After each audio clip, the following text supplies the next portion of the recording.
So, in a post I made on my channel a while back, I asked you guys what sort of archetypes you'd like to see me talk about that you want to be able to play at your D&D tables. The difficult archetypes, the ones that most of the time don't gel with the other people at the table, that cause problems within the party. And I understand why people want me to talk about those. A lot of the times they're popular archetypes and character archetypes in stories, but in D&D they just don't translate well, and it makes it really irritating and frustrating for people who want to enjoy those types of things. And I got a lot of really awesome and really cool ideas from that. And I really appreciate everybody and the things that they wanted to go ahead and give me in order to be able to make videos about it. Those ideas are awesome, and I'm going to be set for a while. If you want to go ahead and continue to give some ideas, you can actually go to my community tab and it'll be one of the first posts there. However, there was one in particular that I thought was really interesting, and I thought there was actually a pretty good example out there of how to play it already. And so I thought it was something that I could go ahead and jump into, especially since it's a character archetype that I've played before and seen played before. And what is that? Well, it's the comic relief character, the goofy character, the one who adds some levity to the party. Now, this one was unique from all the others because a unique goofy character does not typically cause problems at the table. In fact, it brings a lot of laughter.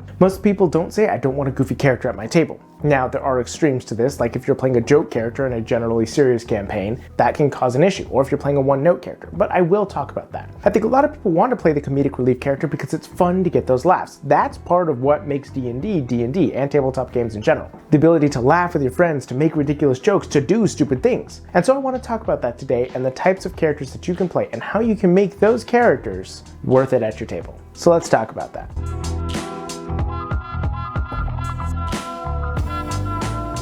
Now, before I jump fully into this video, I did want to go ahead and let you guys know that I have a subscriber goal to try and hit 15,000 subscribers before the end of the month. That means by January 1st, I'm hoping to hit 15,000. There's more growth in 1 month than my channel has ever seen, but I really do think we could hit it, and if we do, it would mean a whole ton to me. I made a video a little while back saying that if we could hit that goal, I would go ahead and perform one action of the top rated comment on this video.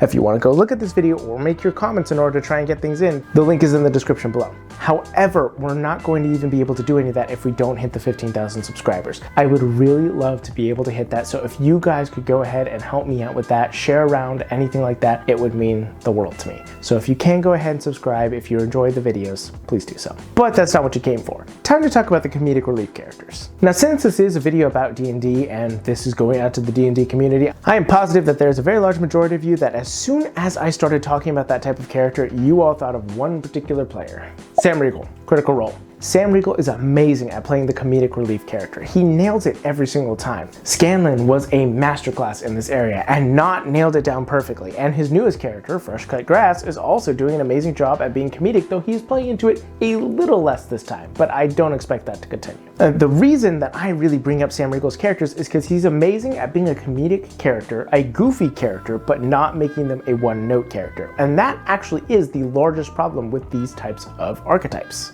When people want to play the goofball, the prankster, the trickster, somebody to bring laughs at the tables, the real problem is usually they're one note. And that's why people don't like playing with them a lot of the times, because they're trying to have a serious campaign where they're actually trying to have this cohesive story and roleplay elements, a huge land sprawling campaign, and there's just this one character who doesn't seem to jive with the rest of them. He's always joking, never taking a situation seriously, doesn't seem to really be a part of the story, and it can actually draw people out of the immersion, which is something you don't want to do. So in order to avoid that, there are a few different things you can do. I really understand why people want to play comedic characters, but when you do so, you have to keep in mind, why are they comedic? There's a few different ways you could do this. Just the general premise of the character could be comedic. There's a comic that I've seen floating around a ton of times about Slappy the Clown who throws around pies as improvised weapons. That's a comedic character concept because it's stupid, it's absurd, it's out there, it's wild. And those are the type of things that a lot of people can really enjoy, but those also tend to be more of the one-note characters. Another comedic aspect is you can have a character who just generally tends to be a jokester, tends to make fun of things, tends to not make situations serious, tends to add levity to the campaign.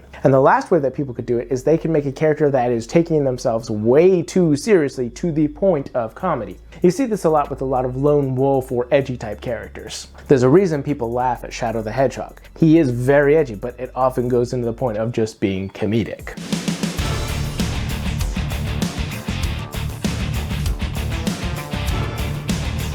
So there are several different ways you can play these sort of goofy-like characters, but they do tend to be one note because they're focused more on their comedy, and that's why I brought up Sam Regal. Sam Regal's characters are not one note. They're comedic, yes, because Sam is amazing at comedy. Just look at any of his ad reads. I am a great debater. In fact, some would say I'm a master debater. Oh, God. Actually, I got that nickname in high school. When I would walk down the hall, kids would say, "There goes Sam, the master debater." And they were right. I master debate all the time. I master debate in the shower. I master debate in the back of a lift. I will come to your house and master debate in your closet while you are asleep. My master debating never stops. However, his characters have depth. Every single one of them, with the comedic elements that they hold, there's a backstory and a reason behind them of why they tend to be comedic that way, of why they tend to not take themselves seriously, and why that can be very harmful for them. Scanlan in particular was an amazing masterclass in this, because at the end of the day, he was being goofy and making people laugh and making light of situations because he had to. Because he was so stricken by his past, he was so put down, and he realized that the only way that he could get through life was to make other people laugh. It was the only way that he could get them to pay attention to him, to give himself any sort of power. And so he continued to make people laugh and he continued to make jokes, but there's a certain point in the campaign where he breaks down, where he tells everybody they don't care about him, he just makes them laugh and they care about that. They care that he heals them and takes care of them, but they don't care about truly him. Suddenly he was not a one-note character. He was a goofy character, he made jokes, he was constantly raunchy, but behind it all was a broken heart. A torn, lost spirit. Or how about his other character in Campaign 2, Not the Brave? She was comedic for a different reason. She tended to be ridiculous and a kleptomaniac and constantly did things that were goofy and didn't make sense and were just kind of over the top. But then it was revealed that the reason that she was doing that is because she was hit by a curse, and that curse was causing her to draw out these tendencies she didn't have before. She was in a new body she didn't understand. There you go. Suddenly she had a reason for the reason that she was. Not a one-note character, a reason behind the comedy. And that ultimately is what leads to goofy characters. Comedic characters need to be actual characters. They need to have an arc, they need to have a backstory, they need to have reasoning, and they need to have motivation. And you'll notice that every single one of these videos I make talking about these archetypes, that's what it comes down to. They need to not be an archetype. The archetype is the base, the absolute bare minimum you can set up for a character. But a base needs to be built upon. It needs to be grown. It needs to be developed. If you build just the foundation for a building, but you don't build anything on top of it, you've wasted your time with the foundation. There was no reason for it to exist in the first place. The foundation supports the building that then comes after it. So does the archetype support the character built off of it. It is not anything special if you just play the archetype. And that's what I will talk about in all of these videos. And I will continue to make them because I do enjoy talking about these things. But know that all my advice will boil down to, you have to figure out who this character is and play them as if they were an actual person, because that is the most important part of it. Without that, it all just sort of goes by the wayside. So when you're playing a comedic character, a one-off, a joke, if you're going to play them long term, they need to have a motivation. You need to understand why they are that way. Most of the time, people who rely a ton on humor are using it as a defense for some reason. Not all the time, but a lot of the times. And so if you could dig into that and figure out what that is, you can add some depth to your character and you can make them a great addition to your table. So go out into the world and make it your own, you beautiful bastards. Don't forget to have a great day and never forget to play your role. Thank you. Come again.